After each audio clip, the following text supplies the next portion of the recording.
vestido, larga-lhe também a capa. E se qualquer que te obrigar a caminhar uma milha, vai com ele 2, dá a quem te pedir, e não desvies daquele que quiser que emprestes.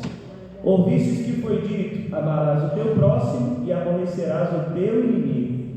Eu, porém, vos digo: amai a vossos inimigos, bendizei os que vos maldizem, fazei bem ao que vos odeiam, e orai pelos que vos maltratam e vos perseguem, para que sejais filhos do vosso Pai que estás nos céus, porque faz que o seu sol se levante contra os maus e os bons, e a chuva desça sobre os justos e injustos. Pois se amardes os que vos amam, que galardão havereis? Não fazem os publicanos também o mesmo? E se saudardes unicamente os vossos irmãos, que fazeis demais? Não fazem os publicanos também assim? Sede vós perfeito, como é perfeito o vosso Pai que estás nos céus. Lemos até aqui. Amém. Uma passagem bastante longa, irmãos, mas hoje o tempo nos favorece, e também é um meio que temos, irmãos, de ter um pouco mais de aproximação com a palavra de Deus, e principalmente, irmãos, aquilo que nos mais importa, que foi aquilo que o Senhor Jesus deixou escrito para nós. Toda a sua doutrina, todos os seus ensinamentos, toda a palavra que saía da sua boca, na intenção de que aonde esta palavra pudesse passar e caindo nos corações, ela pudesse fazer florescer em cada um de nós uma nova criatura, um novo ser, renovados pela esperança da graça, renovados pela esperança do Evangelho que foi propagado pelo nosso Senhor e Salvador Jesus Cristo. Irmãos, sabemos que o Senhor Jesus, ele inicia a sua obra, aleluia, na Judéia e também em Samaria, quando até mesmo João Batista, pregava o batismo do arrependimento. E já havia uma profecia antiga que dizia que João, como um dos últimos profetas, viria para preparar o caminho do nosso Senhor e Salvador Jesus Cristo. É tanto, irmãos, que houve ali uma marca e um grande encontro ainda quando estavam no ventre, porque está escrito que quando Maria vai visitar Isabel e as duas se abraçando, a virtude que envolveu aquelas mulheres fez com que as crianças saltassem no ventre.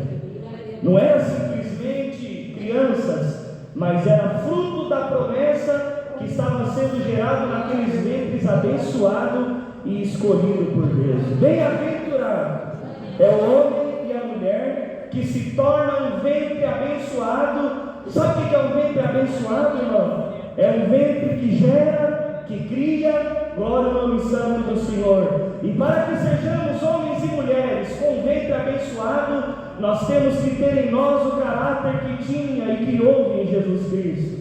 Porque aquele que tem o caráter de Jesus Cristo, tudo que nele está florescerá, e tudo que nele se manifestar, ali haverá a manifestação das bênçãos e da glória de Deus.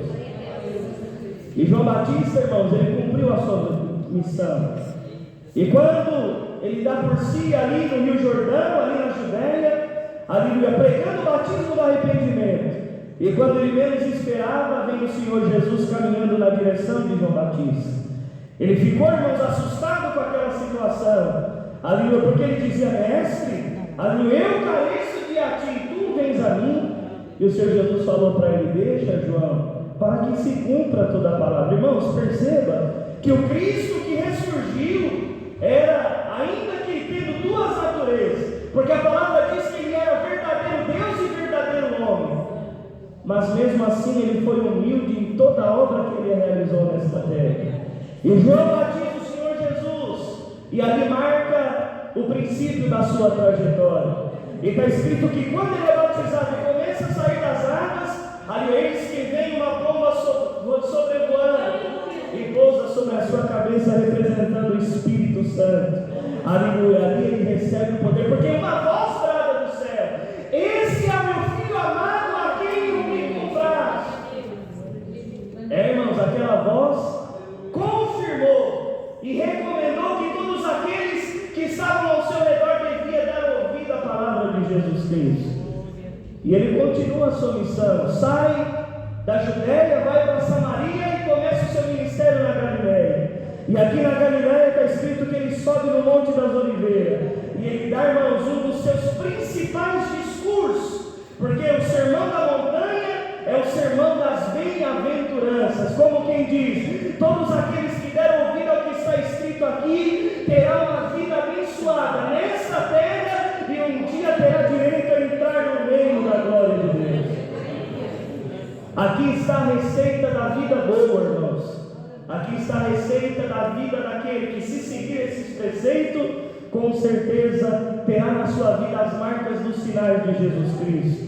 E lendo tudo isso, irmão, quem que nós poderíamos dizer que não tropeçamos em nenhum ponto desta palavra? Mas bem-aventurado é aqueles que entraram aqui em busca de aperfeiçoamento do seu próprio caráter e na ansiedade de ser melhores como homem de Deus, como pai, como mãe, como filho, como servo e como aqueles que participam de uma comunidade cristã. Glória no nome do Senhor. E ele vendo a multidão, irmãos, quanta coisa tem aqui. E ele começa dizendo assim: bem-aventurados pobres de espírito. Aleluia, porque, aleluia, deles é o reino dos céus. Como que querendo dizer? Bem-aventurado é aquele que sempre entra aqui, irmãos, com a sua xícara vazia, dizendo: Senhor, aleluia, eu preciso que tu me encha do teu espírito. Porque aquele que entra cheio não cabe o conteúdo da palavra. Porque isso acontece, irmão. Quantos que entram dentro da casa de Deus e não manifestam perante o Senhor a necessidade de que caia sobre nós o azeite do ensino, o azeite da virtude, o azeite da palavra desse ensinamento. Mas se você entrou aqui como um vaso vazio nessa noite, pobre de espírito, a virtude de Deus e a palavra, ela vai cair dentro de você. Irmãos, bem-aventurado é aquele que, quando a palavra chega, a palavra encontra um espaço dentro do coração. Bem-aventurado é aqueles que se empobrecem de si mesmo, porque muitas das vezes, irmão, nós nos enriquecemos da nossa própria soberba. Eu sou, eu faço, eu posso, eu aconteço, comigo é assim, a minha personalidade é desse jeito, eu não mudo a minha maneira. Mas bem-aventurado é aquele que fala: Senhor, como Paulo disse, como eu sou miserável da tua presença. Senhor, me conserta, me corrige, me ajuda. Eu quero ser melhor aos teus olhos. Eu preciso que seja criado em mim a forma de Jesus Cristo. Irmãos, aleluia, a receita dessa palavra aqui é infalível. Todos aqueles que procurar seguir o que está aqui dentro terão uma vida feliz. Não pense, não confunda que seja aqui, irmãos, uma teologia de prosperidade, como se prega em outros lugares. Você dá um para Deus e Deus te dá 100. Você dá uma oferta e o Senhor te dá um carro. Aí você dá um dízimo e o Senhor te dá uma casa. Não, irmão, a misericórdia de Deus já está sobre nós desde o dia que a voz dele bradou dentro de nós, quando nós ainda não éramos filhos, éramos somente criaturas, perdidos no mundo de pecado, vivendo sem esperança, caminhando como ovelhas que não tinham pastor. E de repente o Senhor nos encontrou nos bancos da igreja, nos encontrou nas ruas da amargura e da perdição. E de repente, por uma decisão do seu próprio amor, Ele decidiu escrever o nosso nome no livro da vida. Oh, irmão, aleluia. Um dia o Senhor manda 70 discípulos para uma missão de pregar o Evangelho e disse para eles: os espíritos estarão sujeitos a vós. Aonde vocês passarem vai ter milagre, vai ter obra, vai ter maravilha. E eles foram para cumprir as suas missões. E quando voltaram maravilhados. Senhor, que coisa tão rica, que coisa tão santa. Aonde nós passamos vai vir obra, milagre. Os espíritos iam embora, que para o enfermo tinha que levantar da eternidade. Vocês estão felizes por isso? E sejam felizes pelos vossos nomes estar escrito no livro da vida. Como que querendo dizer, tudo que